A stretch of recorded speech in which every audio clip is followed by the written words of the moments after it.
Everyone thought Eleanor Brooks was just a farmer. Every morning before the sun touched the horizon, her rusted green tractor rolled out onto the dusty fields beyond Fairbanks. Her face, weathered by sun and wind, bore the quiet strength of a life spent working the land. Her denim overalls and cracked work gloves were her uniform. In the town's small weekend market, she sold potatoes, carrots, and onions, saying little and smiling even less. People whispered. Some pitied her. Others ignored her. The narrative was simple. Eleanor Brooks was just another isolated woman who had chosen the company of earth and silence over people. They believed she worked the land. In truth, she worked beneath it. It started 2 decades earlier. After resigning suddenly from a classified government project, Eleanor had purchased 120 acres outside Fairbanks. People assumed she was tired of city life. They didn't know about her past. She didn't tell them she had designed bunkers capable of withstanding nuclear detonations. That her signature lay buried beneath hospitals and data centers across the nation. They didn't know she understood the weakness of infrastructures others blindly trusted. And they certainly didn't know that for 20 years, while the town slept, Eleanor Brooks dug. Her farmhouse was humble, the barn dusty and silent, but hidden beneath hay bales were industrial machines bought through shell companies, concrete mixers, steel cutters, industrial welding equipment. Beneath her fields, layer after layer, she built. Nights bled into mornings, days into months, months into years.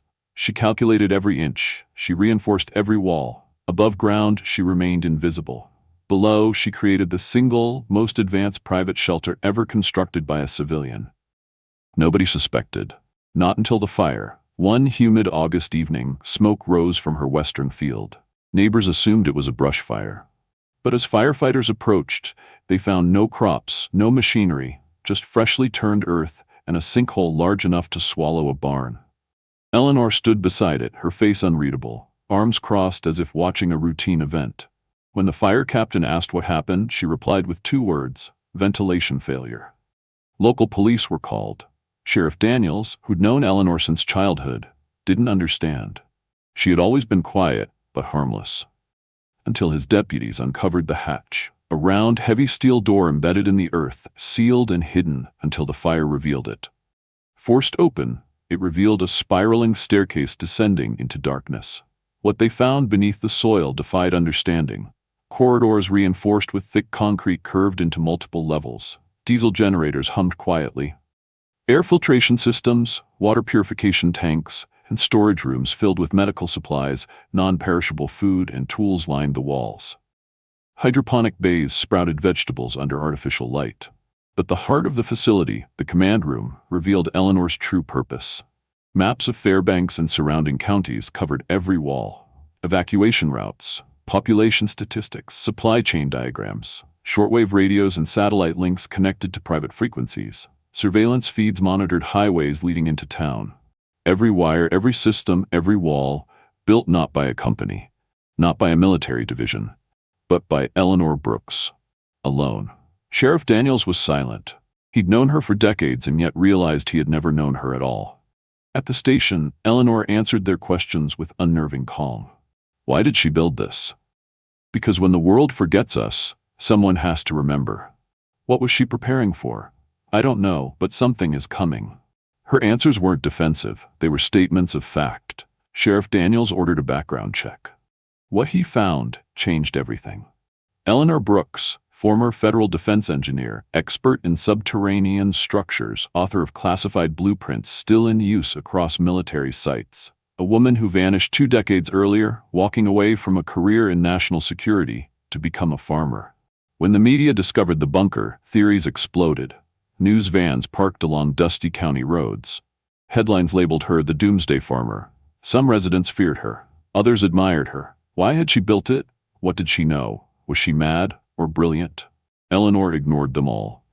Then, the power grid collapsed. At first, it seemed like a localized failure. But as hours turned to days, it became clear this was different. Cell towers failed. Fuel stations closed, highways were blocked, no aid arrived. Fairbanks realized the truth. No one was coming. The town panicked. Grocery shelves emptied. Phones died. Families huddled in dark homes as heat failed and water supplies ran dry. A paralyzing fear crept over the streets of Fairbanks. And then they remembered her. Sheriff Daniels drove to Eleanor's farm at dawn, accompanied by a silent, desperate crowd. She stood waiting. She'd seen this moment long before they had. Without a word, she led him to the hatch and opened it. Generators rumbled to life. Storage rooms unlocked. Maps were distributed, maps Eleanor had printed and labeled years earlier. Crisis Plan A. The town entered her bunker. Not as prisoners, as survivors. Inside the bunker, Eleanor transformed from recluse to leader. Every resource was organized. Food stocks, previously dismissed as paranoia, now represented life itself. The hydroponic gardens glowed under artificial sunlight. Families were directed to pre-assigned quarters. She had labeled the rooms years ago, not with numbers, but categories: families, medical, infants, elderly, vulnerable. She had prepared for them all. Her command center became the beating heart of Fairbanks. Radios hummed, surveillance cameras monitored the sealed world outside. Eleanor tracked fuel reserves, oxygen levels, food rations, and population headcounts. On large whiteboards, she updated herself every hour. She delegated where necessary but refused to relinquish control, not out of ego, out of responsibility. Her voice, once barely heard in the weekend markets, now carried weight. People obeyed because they understood. She was the only person in the town who had planned for this moment. But as the days turned into weeks, tensions rose. Fear breeds suspicion. Some residents whispered that Eleanor had known about the crisis, that she'd let the town collapse to force them underground, that perhaps she wasn't their savior, but their jailer. Fights broke out in the corridors. Food theft. Accusations. The bunker, despite its size, felt suffocating. People needed hope, and Eleanor knew it. She climbed onto a table in the central corridor. Her voice echoed through the concrete hallways. I built this place not because I wanted to hide from the world, but because I wanted to protect you from it. This is not my bunker. It's yours. If you want to leave, I won't stop you. But outside these walls, the world is broken. In here, we have air. We have food. We have life. Stay with me. Trust me. Help me keep you alive. Silence, then a murmur, then acceptance. The town remained. Eleanor returned to work. As the crisis dragged on, Eleanor's meticulous planning was tested to its limits. Oxygen filters clogged faster than expected due to overcrowding. She stripped down the systems and rebuilt them with her bare hands, guiding volunteers she barely knew. Hydroponic yields dropped as water recycling systems strained. She rationed water, calculating every liter as if it were blood. Parents watched her with hollow eyes, but none dared question her math. In the command center, she monitored external frequencies around the clock. Eyes red, voice hoarse, she scanned static for signs of life beyond their underground refuge. The days stretched into a blur of schedules and emergencies. An elderly man collapsed from dehydration. A newborn struggled to breathe in the recycled air. Eleanor moved between crises without rest, her body failing, but her mind refusing to yield. She applied her engineering skills to human problems. Improvising, solving, surviving. But the strain showed. One night, Sheriff Daniels found her sitting alone, head in her hands, the maps in her command room crumpled beneath trembling fingers. He asked if she needed help. I need this to work, she whispered. And then she stood up and kept going. Outside, the world remained silent. But Eleanor did not. She rebuilt her systems, redesigned her protocols, and restored order. By day 24, people no longer asked questions. They followed her without hesitation. Because, in their darkest hour, Eleanor Brooks became something the town had never expected, their only leader. On the 25th day, Eleanor's radio caught a signal. A faint, broken transmission from state authorities confirmed what she'd hoped but feared wouldn't come. Partial restoration of the grid. Highways were being cleared. Help was inbound. She didn't celebrate. Instead, she recalculated her resource projections. They had enough supplies to last 5 more days. Barely. Sheriff Daniels wanted to inform the people immediately, but Eleanor hesitated.